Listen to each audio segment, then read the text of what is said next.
Good morning. It has been an early start for the team at Launch Complex 1 in New Zealand, where Electron is on the pad and ready to launch its next mission to space.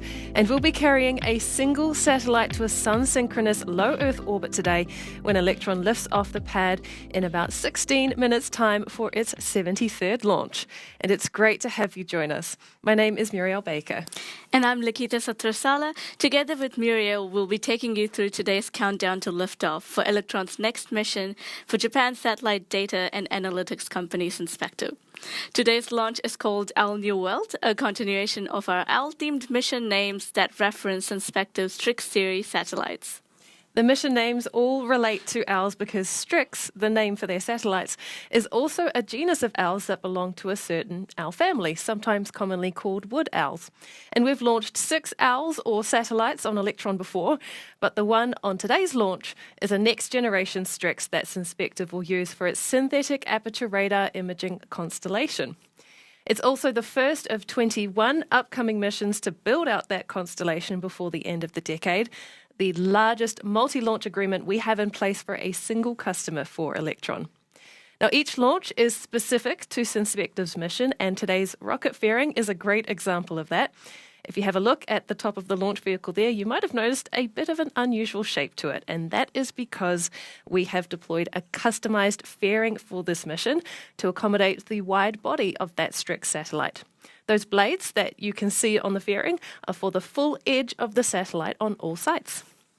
It's just one of many variations we can make to our composite split clamshell design for customers with payload that exceed the standard fairing size. We can do dual stack payloads, longer fairings for taller satellites, expanded fairings for wider-bodied spacecraft, just like this one, and you name it. For today's mission, we've brought out the Arrowhead fairing, which is our internal name for this extremely unique fairing shape within the industry. This fairing comes with its own engineering challenges due to its aerodynamic profile, but we do the impossible here at Rocket Lab. As a structural analyst on this project, I can testify to many engineering hours put into this mission to get us onto the pad today.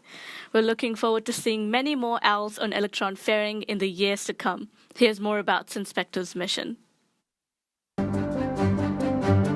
We are developing and operating the synthetic aperture radar satellite to understand our Earth scientifically, quantitatively, and rethink about the economic activity, climate change, or disaster mitigation. Then we provide the insight and needed information to the governmental users and the private sector's users. The SAR satellite can operate without light at any time of the day, even at night, or even when there's rain, to detect objects on the ground. We are able to play a role very much in weather adverse scenarios, for example, in flooding, in typhoons. We work on using the disaster damage assessment solution to quickly output some disaster area estimation to send to local agencies so they can use it for the local relief. And also we can expand the collaboration with other sensors, maybe comes from our partner companies, to accelerate the resilient world. So I think a very hopeful approach.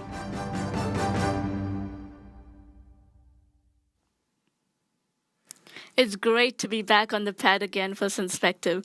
Today's launch will deploy the 7 StriX to orbit on what we call a dedicated mission, which means Synspective has control over when they launch and where they launch to really tailor their constellation exactly how they want to.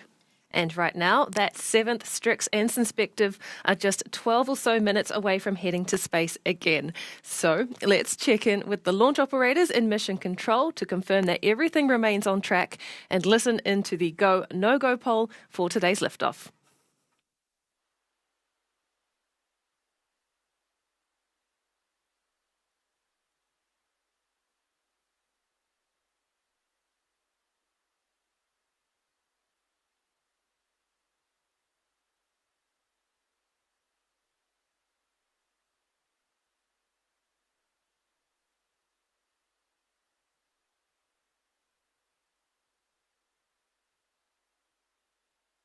Toss station dialed in mission core proceeding with the go, no-go sequence. Stage? Stage is go. Avionics. Avionics is go. GNC. Jonesy's go. Beacon. Beacon is go. T1. T1 is go. GC. GC is go. PLS. PLS is go. RSO. RSO is go. MET. MET is go. MM. MM is go. LD sub. LD sub is go. Go, no go sequence complete. We are T minus 11 minutes, 21 seconds and counting. We are go for terminal count auto sequence at T minus 10 minutes. From this time, the 3-word procedure is in effect. Great news from Mission Control. That clear run through the poll means that we are go for today's launch attempt of Electron's 73rd mission. Liftoff is currently set for 5:33 a.m. local time or 16:33 UTC. And if you're watching from Japan, the timing is 1:33 a.m. For our East Coast viewers, that launch time is 12:33 p.m. And for those on Pacific time, the T0 is 9:33 a.m. As you can probably recognize from our views of the pad, we're launching today from Rocket Lab Launch Complex 1 on the Mahia Peninsula in New Zealand, our primary launch site for Electron missions. But it's the first time we've launched from here for a while, actually, after a couple of busy weeks over at our Eastern Shore launch site on Wallops Island, Virginia, where we have a launch pad for Electron and HASTE missions out of Rocket Lab Launch Complex 2 within the Mid-Atlantic Regional Spaceport. And of course, right next door is our brand new launch site for our much bigger rocket Neutron. And no surprises with what we've named this one after Launch Complex 1 and 2, of course, comes Launch Complex 3, which is our dedicated test, launch and landing site for our upcoming medium lift reusable rocket. We cut the ribbon on Launch Complex 3 just over 6 weeks ago, actually, after building it from the ground up in under 2 years. An incredible achievement made possible with some great partnerships and solid teamwork. Now, here's more about Launch Complex 3.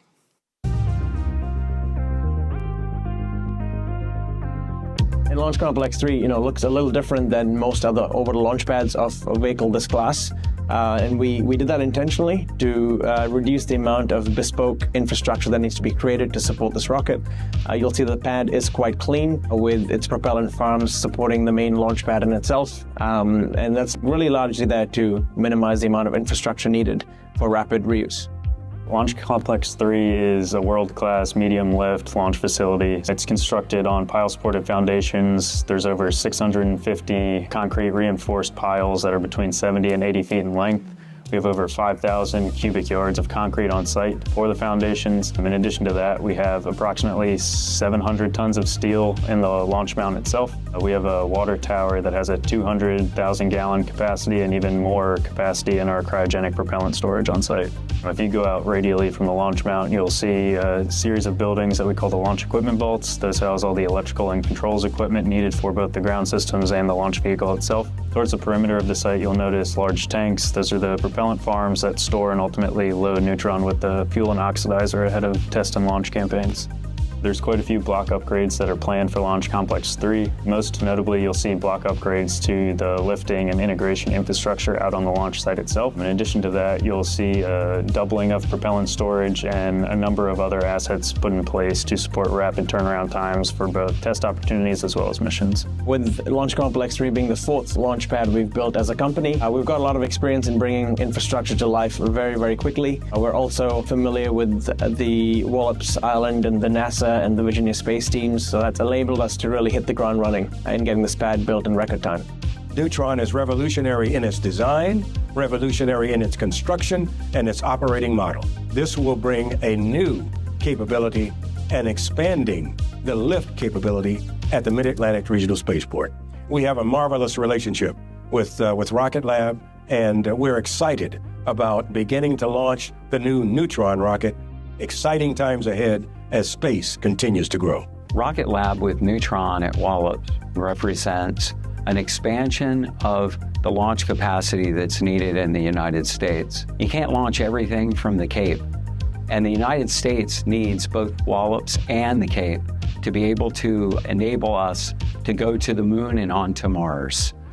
The Rocket Lab team at LC3 is one of the best teams that I've ever worked with. It's a pretty driven group of individuals, and I'm super excited to see construction come to a completion and move into the test campaigns with the flight hardware.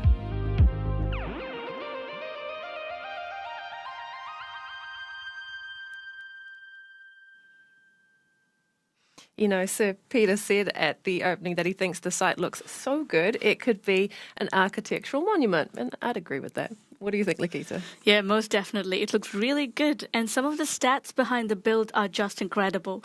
More than 5,000 cubic yards of concrete foundations, over 700 tons of steel in the launch mount, a water tower with a 200,000 plus gallon capacity, and nearly 200,000 gallons each for the propellant storage tanks. Just a super impressive amount of infrastructure and construction that's gone into LC3, given how sleek it looks from the outside. Absolutely. A really excellent job by the local Wallops Island team and contractors that made it happen.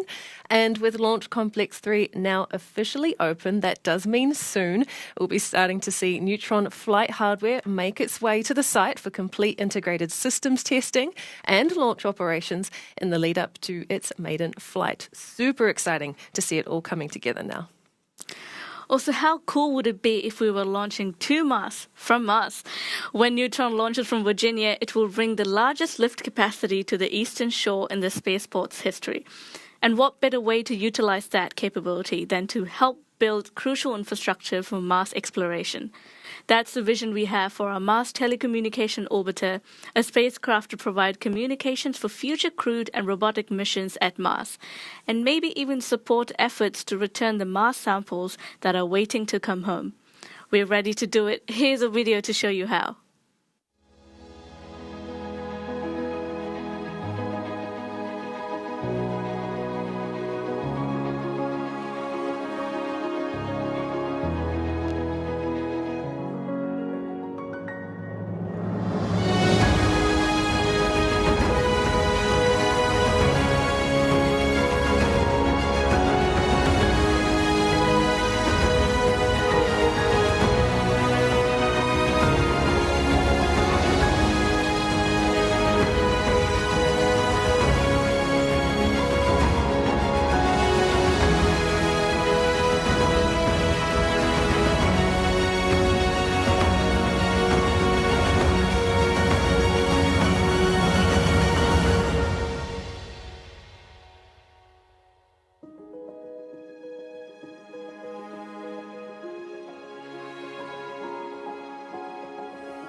Talk first, land later. Really sums it up, doesn't it?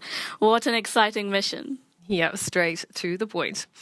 Okay, here we go. We are now 3 minutes, 41 seconds and counting from launching the Our New World mission for Synspective on Electron from right here on Pad A at Launch Complex 1.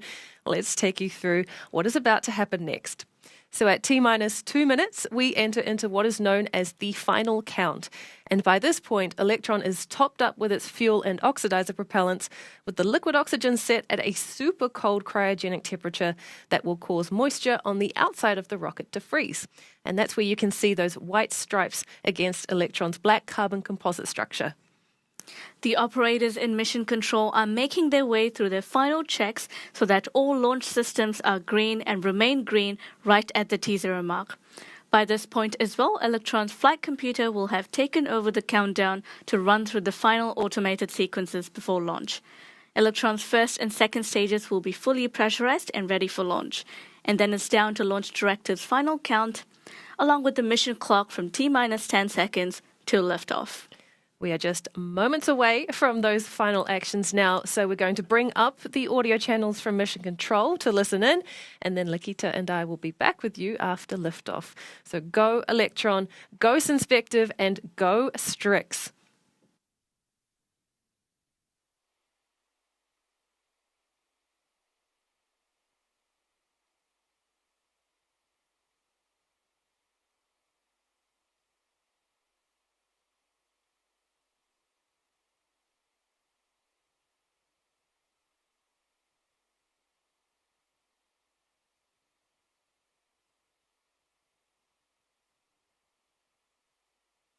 The vehicle is fully on internal power.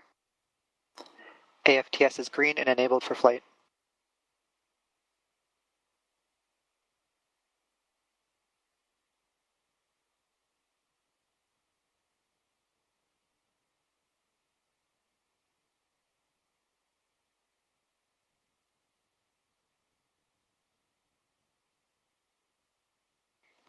LOX load is complete. System is in recirculation.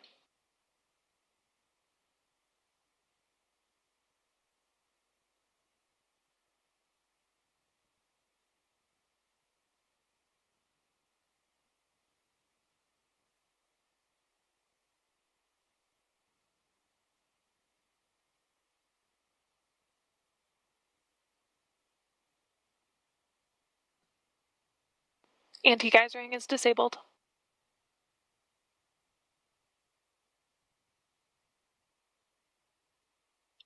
Stage 1 and 2 tanks are pressed for flight.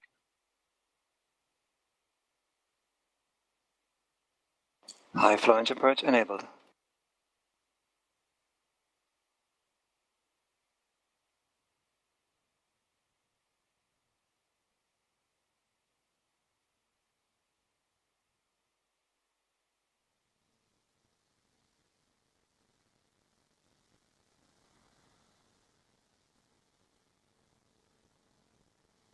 T-minus 20 seconds and counting.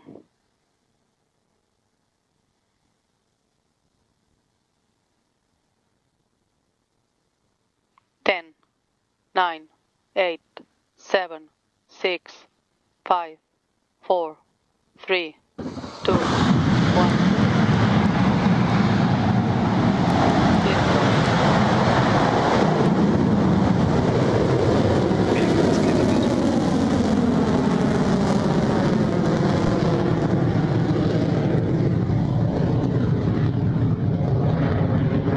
Beginning pitch over.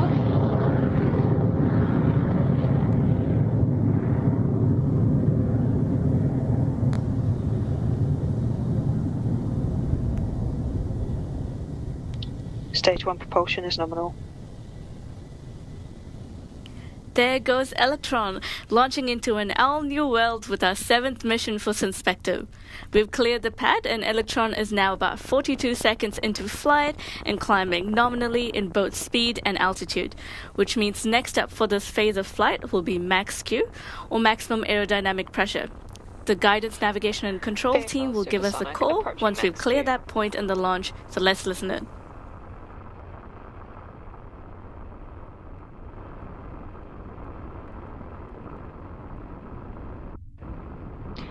Cleared max Q. There we go. Electron has successfully cleared max Q, and the first stage's 9 Rutherford engines are burning hot to take us past 16 kilometers in altitude now at over 2,000 kilometers an hour.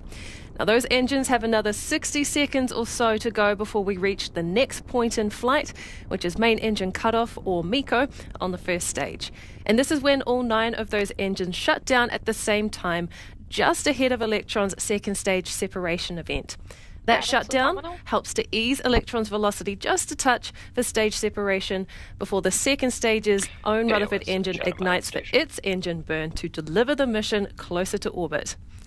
This all happens very quickly within just a few seconds, so keep an eye across the views in front of you to watch it all from Electron's onboard cameras. And let's listen in for those calls from Mission Control.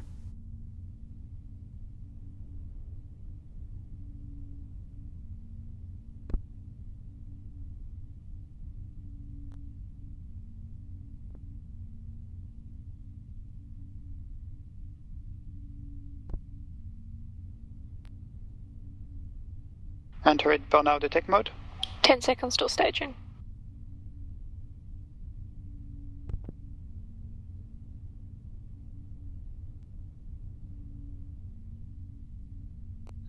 MECO confirmed.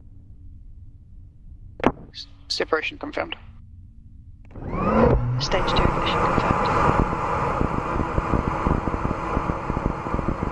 A beautiful sequence of events there. That was a successful MECO, state separation, and second stage ignition, all within a matter of seconds for Electron. And up next, we should see Electron's arrowhead fairing separate and fall away, so let's watch and listen for that now.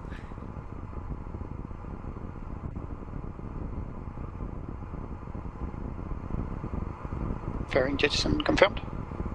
Nice one. There goes Electron's fairing, and there was the StriX satellite live on your screen being propelled closer and closer to orbit to join the 6 other StriX satellites already there thanks to Electron. Now, under 6 minutes of engine runtime for this second stage Rutherford to go. The mission otherwise is now past 129, just ticked 130 kilometers up in altitude and moving along at over 8,000 kilometers an hour. HVB discharge holding nominal.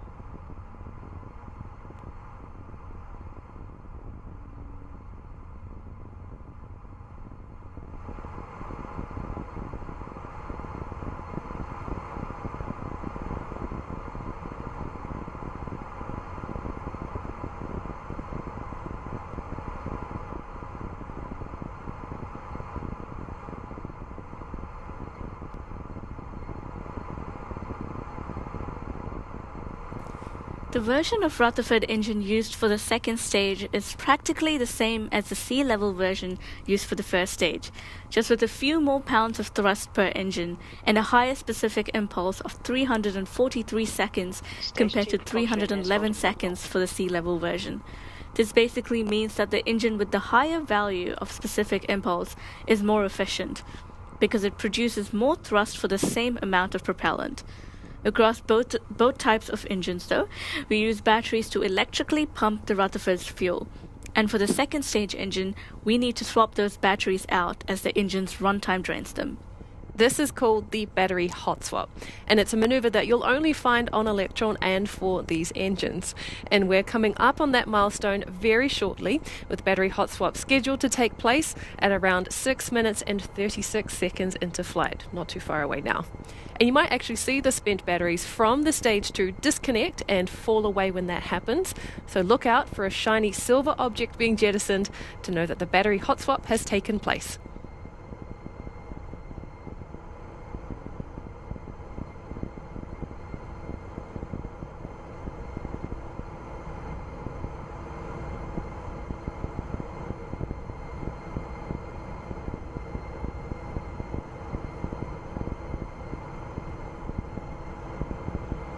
Guidance is nominal, 200 seconds remaining.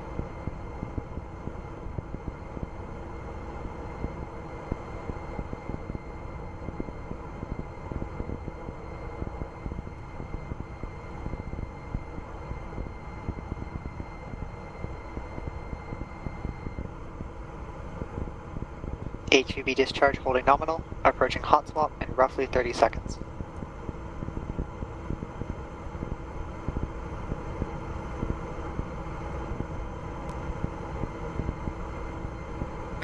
Throttling down.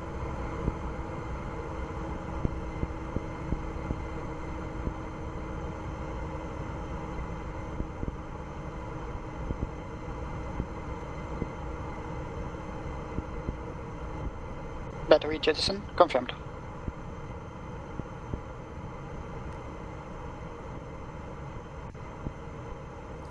Good confirmation there from the team in Mission Control. A fresh set of batteries are now in place and battery hot swap was successful. We've got about 2 minutes left of engine burn time for the second stage before we come up on the next set of events for Electron. Those will be SECO, or second engine cutoff, when the engine shuts down in preparation for kick stage separation, repeating the actions we saw earlier between Electron's first stage and second stage. We are expecting SECO to take place in around 9 minutes 13 seconds into flight, so not long to go now.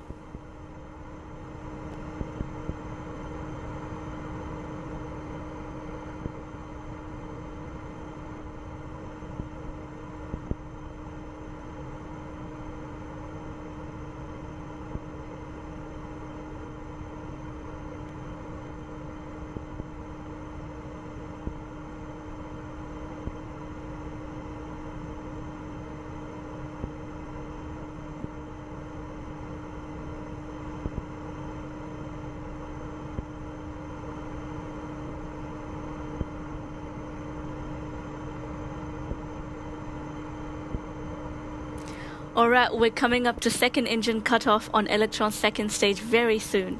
Now, much like the earlier separation event that took place during the first phase of launch, we should see the engine shut down in preparation for separation with the kick stage, which is currently carrying Synspective satellite. Now, once the engine shuts off and the kick stage separates for its phase of the journey, its own little Curie engine won't light up right away. Instead, it will go into a bit of a coast phase around the Earth to help line up its trajectory for the orbital target that we've been set for this mission. And that cruise takes around 46 minutes or so until it's time for the kick stage's Curie engine to ignite. First, let's make our way through SECO, which, looking at the clock now, should be coming up in just a few short moments.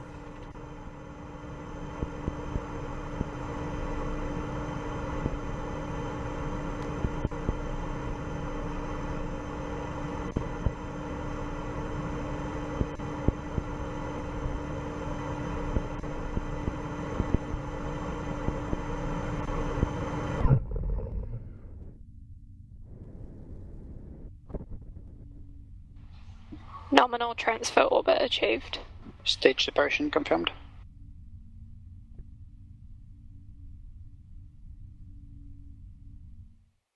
Beautiful shutdown and separation there for Electron's second stage, and welcome to the final leg of the journey for Synspective, now that the kick stage is off and on its way around Earth with that 7th StriX satellite. Now, as we said before, we go into a bit of a coast phase here to allow the kick stage to circle back around and reconnect the dots at the mission's target apogee. Once it's there, the Curie engine on the kick stage will light up to course correct that trajectory, and then we'll be only a minute or two away from payload deployment and the end of the launch. We'll join you back here to see through those final moments of the journey. Hang tight for now, and we'll be back again in about 40 minutes or so to add to the Parliament of Owls. We'll see you soon.